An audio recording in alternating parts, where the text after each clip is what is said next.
అనగనగా ఓ post office కథ. అది 1654 సంవత్సరం.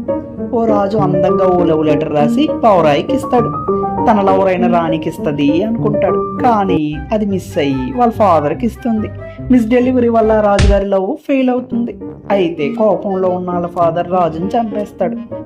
ఈ జన్మలో లవ్ లెటర్ ఏమో ఫాస్ట్గా డెలివరీ అయింది కానీ నాట్ సేఫ్ అండోయ్. మళ్ళీ కాలచక్రం 100 ఏళ్ళు తిరిగింది. మరో జన్మలో మళ్ళీ రాజు పుట్టాడు. లవ్ లెటరు రాశాడు. ఇప్పుడు లెటర్ని మనుషులతో రాయబారం పంపాడు. ఇప్పుడు పర్సన్ టు పర్సన్ డెలివరీ యువరానికి చేరింది. రానిగాని రిప్లై లెటర్ ప్రపంచం అంతా తిరిగి కొండలు, లోయలు, ఓడలు, బండ్లలో వచ్చేలోపు రాజు ముసలాడైపోయాడు. మళ్ళీ లవ్ ఫెయిల్యూర్. చదివేలోపు చనిపోయాడు.